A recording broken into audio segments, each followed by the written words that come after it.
Hello everyone, welcome back to our channel. See, today marks the commencement of our Anthropology Mains Test Series for the batch 2023 mains, right? So I just want to take this moment.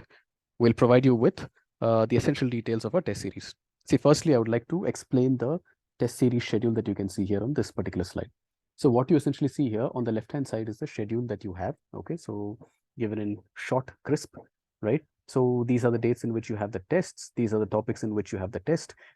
Tests are generally on every Sunday and every Wednesday. We'll go into that. On the right-hand side, what you see here is the analysis from your 2022 paper. But generally the 2022 and 2021, in the last few years, the weightage has been kind of similar, right? So why are we talking about this? This year, the sequence of the topics are little different, and this is based on the feedback that we've gotten from your last year's students, especially the ones who have actually cleared it this year. Okay, so we're trying to incorporate this particular idea. What is the idea here? See, if you see this topic, so if you see the weightage here, what is the most important topic? Generally, you might think it is biological anthro. Some may say it's social and cultural anthro. Paper one takes a lot more time. But netted, in order to score very, very high, look where the weightage is, right? The topic that has the most amount of weightage is essentially your tribal portion. We tend to spend a lot of time in paper one, social, cultural, biological theories. And by the time we come to paper two, we end up spending 10 to 15 days because we feel chalta hai, right? We have enough time and I think I know I can write it. Yes, right? This is basically what happens. So 50%, right? This is out of entire 400 and not just in your 250, meaning I'm including all the choice questions, right? So that is essentially 200 marks. Now, depending upon the choice, you might be able to attempt 150, you might be able to attempt more, and whatnot. Now, each and every one of those questions, if you're getting like two marks extra, that is tremendous. It doesn't matter where the marks come from, right? It really depends on which are the important areas according to the UPSC in your anthropology. Try to score there. So we have actually kept all our Sunday important big tests, right, in this particular sequence. So if you see here, 50%, okay, 200 marks, you're going to be tested on your very first test, right? Then we basically move to the biological anthro, okay, in the next Sunday. So there, what do you see? Around 40%, 160 marks. Then again, we come back to Indian society, 140 marks. A good chunk of your paper two is already done by the time you reach the third Sunday. Okay, 15 days, right? Within a span of 15 days, you're actually done with 200 plus 160 plus 140. How many is that? That is a total of 500 marks already covered, right? Within such a short period. 90% of your paper two, including that as well. And paper two is much easier to sort of score. And then we move on to social cultural, okay, and then archaeo and fossils, theories, and so on and so forth. Okay, so this is the sequence in which we have basically done, right? So this is one aspect that we want to talk about, okay, primarily because we are giving more importance to topics in the beginning itself, okay. Second thing is that you will note is that, and this is something that, for those of you who have actually taken the test series in the past also, this is something that we generally do, right? So you will have a weekend test and then you also have a midweek test, okay? So on Wednesday test that you have, so let's say you have paper one, okay, on Sunday, or let's say you have paper two on Sunday, you're basically going to have the other paper one midweek, right? Similarly, if you have paper one, it is going to be the other, vice versa, right? So that is basically what we have. So this essentially is to keep you in touch with both the papers, okay, every single week. What generally tends to happen, as I said in the beginning, is that, people tend to start with social cultural, then go on to theories, and then go on. And by the time, it's like 45 days and they've just done their paper one, okay, leaving them very little room for doing paper two, right? Another important area or another important sort of benefit to doing it this way, to being in touch to be in touch with both the subjects, both the papers each week, is to promote the interconnectedness between the different sort of modules, right? So be in touch with the different sort of modules. I'll give you an example, right? See, clubbing modules like, human fossils and archaeology in a specific order, right? It basically reinforces the relationship between the cultural tools, right? So in archaeology, we study the cultural tools like the Acheulean hand axes. Okay, whereas when it comes to the fossils, we basically learn about the individuals who made them, use them, right? So that is basically what we study in your early human sort of fossils. Similarly, you can do the same thing in your social, cultural, and tribal, right? So whatever theory you're basically studying in your social cultural, that can be linked with examples from your tribal. Okay, and when you study the tribal, you can also sort of link it to the theoretical underpinnings that you have seen in your paper one, right? So there are multiple sort of benefits here. So this basically will enhance your ability to make those meaningful sort of connections in these papers, where you're able to recruit ideas from different sort of modules and bring in that one extra element that others will probably not have, right? Again, so this will help you sort of like stand out from the crowd again, right? Because that's the most important thing, right? To get that extra 1 mark, to get that 1.5, 2, that is basically the biggest sort of struggle. So here, if you see, we are basically starting with tribal. Why so? See, Of course, the true value lies in gaining deep understanding about a particular subject. But here for us, for mains 2023, marks is what really matters. So we are prioritizing right from the beginning the topics that have the highest sort of weightages.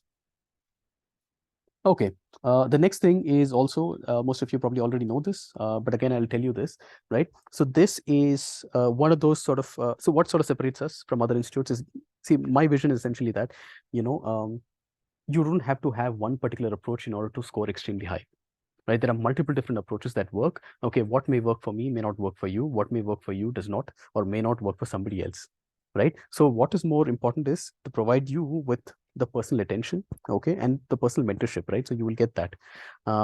So I will be personally evaluating your test papers. It'll generally take me around 7 days. In the beginning, it might be 3 to 4 days, but as a lot of people start writing, it'll take me. So generally, the idea that I have is that within 7 days is basically what I can do. Okay, then we'll actually get on a call. We'll evaluate your progress. We can engage in one-on-one sort of discussions, right? The idea should be that within 2-3 weeks, okay, we should be able to understand what are your unique strengths, what are your weaknesses. Once we can identify that, this will allow us to sort of fine tune what kind of guidance for your individual needs, right? So I'll give you an example. There are two students from my last year's batch who had scored close to 100, thereabouts 150 something. Okay, one of the girls who had a different kind of an approach where she was a lot more of paragraph kind of a writing style, right? And there was another sort of a student who had a lot more sort of memory and remembering facts and figures and statistics and so on, a lot more sort of point wise. So two of them, okay, both talented, right? So they had two different kind of approaches. And so for instance, what I basically used to suggest to this student who's writing in points is that incorporate a lot more stats. Okay, instead of going for case studies, give a lot more examples. Okay, that is your style. For the one who's writing more paragraphs, go with case studies, right? You may not have, instead of adding too many case studies, use one case study to sort of like show multiple different kind of dimensions, right? If it's some sort of a problem, talk about the social, economic, political, many different kind of things that you can actually bring in, right? So again, it really depends on what is right for you. Similarly, when you make your arguments, and I think you should try to see if you can make them evidence-based, okay? Validate those sort of arguments. In case you do not have it, okay, please do reach out. We'll provide you with validation for what you require. Okay, so step by step. So this is essentially what we're going to do. So eventually you should have your own sort of style. So let us say that you are X or Y or Z. Okay, by the time it is 2 to 3 months, you should have found your own sort of style, your own sort of unique style. Okay, when somebody sees this answer, you should feel like, yes, that is X style. Okay, this is a Y car typical answer. Okay, this is definitely something that Z brings in, right? So this is the kind of thing that you want to sort of develop as well. Because even if it is very, very good answers, if there are like 8 out of 10 people who are going to write the same sort of answer, you cannot make a case to get the highest sort of score for that particular question. The highest score is reserved for 1 out of, let's say, 10. Right? If it is a 300 kind of score, each year, I mean, of course, the numbers will vary. It could be 5 students, it could be 10 students, and that's it, right? So if 8 people are writing the same sort of answer, even however good it is, it cannot be given the highest kind of a score. Okay, so please do find your style and let's try to sort of explore that. Okay, then see, generally throughout the test series, throughout these 2 to 3 months, I'll give you a bit of a checklist, right? See, there is nothing that can make up for in-depth knowledge, right? So it is very, very important that you should have knowledge in every single topic in the syllabus and many of the PYQs that have been asked, okay? And so that is a given, right? There is no substitute to that. But apart from your in-depth knowledge, you should also provide critical analysis, right? So when I say in-depth knowledge, that is basically moving to a descriptive sort of accounts of that particular question, right? But you should also engage in critical sort of analysis, right? Especially when you're talking about, let's say, in the test that is coming up, when you're talking about the tribal problems, how do you address those, right? So merely describing the challenges faced by the tribal communities, that will be insufficient. Everybody's going to be everybody is going to be doing that, right? So instead, you should explore the underlying causes, the social, political sort of factors. Okay, what are the systemic issues that basically have existed, okay, since independence, that we're still talking about the same sort of issues even 70 years since independence, right? All of these things basically contribute to these problems. So provide that kind of critical analysis also. Just some sort of thoughtful analysis should be there, right? When they read your answer, they should feel like, you're offering valuable insights, okay, into the complexity of the anthropological issues, the tribal issues, okay, and the solutions that you've shown should be in line with the issues that you've already proposed, right? So this will make an effective sort of an answer. Apart from that, certain other things, right? In anthropology, everything that we see around us could be linked to anthropology. Anything to do with humans is anthropology. Try to see if you can link what is happening around us into anthropology. Every single module, we will discuss a lot about this aspect as well. Interdisciplinary perspective, right? Try to recruit ideas from different kind of modules and try to connect it here. For instance, if I give you a question, let's say a 10 marker, I mean, you have not seen this, but let's say that I'm breaking the suspense. There is a question, archaeogenetics, right? So most of you would have not prepared for this, but you have to sort of break it into what is archaeology, what is genetics, what is probably happening today, right? Is there genetics being utilized in order to sort of like unravel the mysteries, from archaeology, right? Go back and think about Swante Pabo, right? The recent sort of a Nobel Prize that was given, to understand evolution, right? So many of these kind of ideas, and eventually a lot of answer writing and answer presentation. Again, this depends on what is your writing style. Okay, what is your strength? See, we all don't speak the same way, right? Our communication style is different. I can't speak like you. You probably will not speak like me because you have your own style. I have my own style. Why so? Because we've been doing so for the last 15, 20, 30, how many ever years it is, right? And similarly, even our written communication is of a particular style, right? So too much of change probably is not going to be possible, but from whatever you can communicate, how do you sort of optimize your kind of score? These are the kind of things that you would do. If you can have all of these things for, let's say, 15, 16 questions out of 19, this will be a very unique paper where, starting from page number 1 all the way from page till page number 50, you will be able to maintain good quality and be able to get that extra 1 and 2 marks per question. Right. See, I'm never a big fan of this ranks and all of that, but I've noticed that this provides immense amount of motivation to our students. So in order to foster this healthy competition and to be able to sort of track your progress, right? So we are going to have our usual sort of a rank list, right? So we prepare the rank list like this. If you can see it here, what do you have here? So you'll not have the names, okay? So nobody needs to know who is the person. You'll have a roll number, okay? And your scores for each one is going to be sort of updated like this in our file. Right, so you can always take a look. Now, this is again only for the students who are writing the test on that particular day. Right, so if you write it, let's say 30 days later, that is not going to count for here. Right, so we're not going to be updating it here, but again, we want to incentivize the people who are writing the test on that particular day. And the rank is not only for that particular test, but of course you can sort of do the math and find out. But what we want you to focus on is basically the cumulative. Now, over a period of 20 tests, you would have probably written close to 4,500 marks, somewhere in the thereabouts, right? So what is your score in that 4,500 is basically what we want you to do. So don't think of this as one test, yeah, one Wednesday, yeah, one Sunday. It is that entire journey of those 20 tests, okay, which, again, of course, you're going to do your answer writing and then come and try to execute certain things in the test. And then eventually what is your overall sort of score, okay? If you can just stay consistent with every single test and then write it on that particular day, trust me, there is nothing that is going to stop you, regardless of where you start from. And that is why I just wanted to mention this. Now, this is based on our personal experience of running this test series I think this is the 5th year or so, right? Maybe 6th. Okay. But what have we seen generally get students their interview calls, right? What exactly is it that, basically gets them to a score that they would want to have? See, generally what we have noticed is that anybody who completes all 20 tests, okay, generally tends to get that interview call. Right. Okay. Now, this doesn't mean that, you will write the test all, you're going to study for 2.5 months. And in those 15 days, you're going to write all 20 tests. Okay. Not that way, because that kind of defeats the purpose. You're only writing what you already know. You don't have time to do value addition. You're not able to sort of like, make mistakes in one particular test and then learn from that. Okay. And then maybe there is some sort of feedback that is given that the conclusion is less impactful. How about you try something like this in order to make it more impactful? Okay. The very next day you go and write tests. Okay. It is going to be very, very difficult for you to sort of incorporate that feedback. Okay. You probably know that, okay, my conclusions are not so impactful. I have to do it. But when you're writing a test in 7 minutes, 8 minutes, it is going to be very, very difficult for you to be able to work on those. So another important aspect is that take the test on that particular day. Okay, very, very important. This is something that we've noticed in every single batch. Every single person who is basically writing it on that particular day, okay, week after week, struggling it out, persevering through it all, okay, and then completes the 20 tests, generally gets a call. Now, see, tests are important, okay, 100%. There is a lot of mistakes that you can make and learn from. There will be a lot of sort of gaps that you can sort of easily sort of figure out and then add value into those portions, right? Wonderful. That is great, but the quality and enrichment process essentially takes place a lot more during the daily answer writing.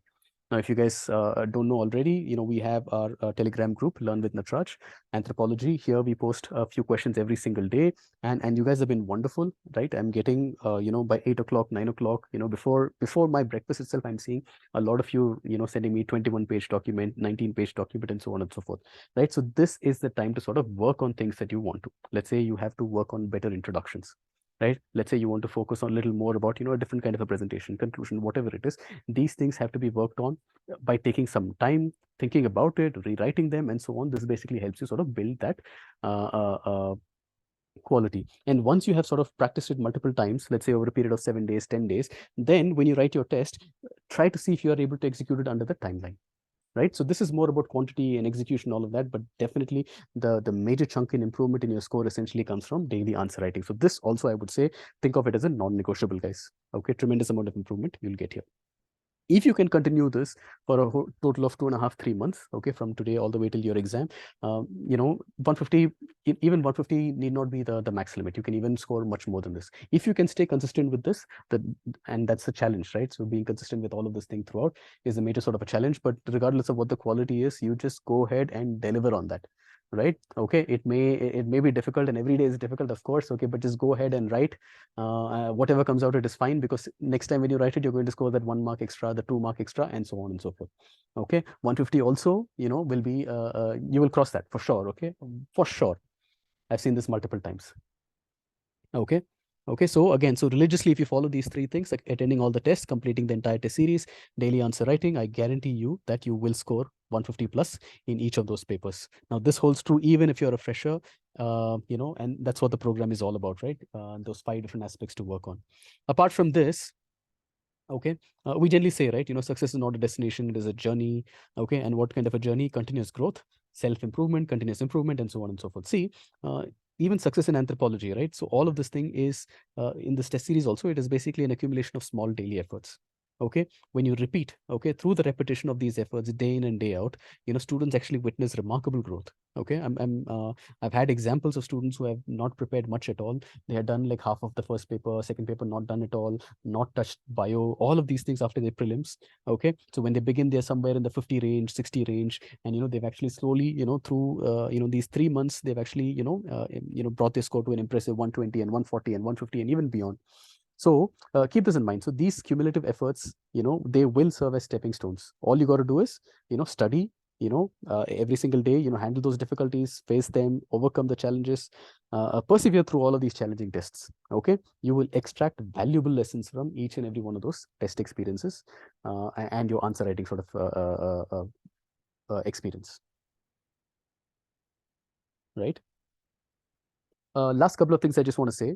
So we have so this year, so one of the things that we generally do is that we have very, very small size batches. Okay, super 10 for 2023, because I handle everything, right? The session before the test, the session post the test, personalized discussions, evaluation. Okay, all of these things, validation, everything is going to be done.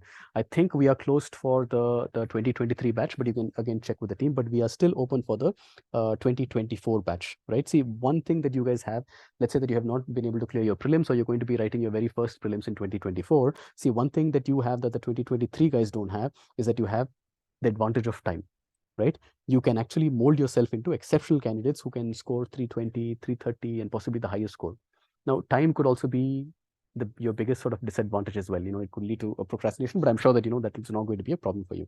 Use this time very, very wisely, right? This should be your ticket to your interview call. This high score in Anthro should be your ticket to your interview call, and perhaps even your desired service if everything goes your way, right? So in case you're interested, please do reach out to our team. Okay, Learn with Nataraj Anthropology, in Telegram, and the phone number is also given, right? So that is that. And before we wrap, okay, up with this video, see, my best wishes to all the students who are writing the test today. Okay, remember, this test is not just about evaluation and marks and all of that. It is a process, right? It's a continuous process of self-improvement. Okay, it'll help you sort of in your own sort of growth, in your self-reflection. Where do you stand? So think of this as like, embracing an opportunity. Okay, you're getting every week 2 times, right? So twice you get to sort of showcase all the knowledge that you have, to provide all your critical analysis. Okay, to sort of like hone your presentation skills. right? It doesn't matter. It is going to be difficult every single week. Okay. The tests are never going to be, you'll never get that feeling that you're going to be ready for a particular test. Okay. But you just trust in your preparation. Constantly stay focused. All you got to deliver is these 20. Do not worry about the final day. If you can take care of these 20, if you can take care of these 3 months, the final outcome is generally always positive. Okay. Your hard work will definitely shine through.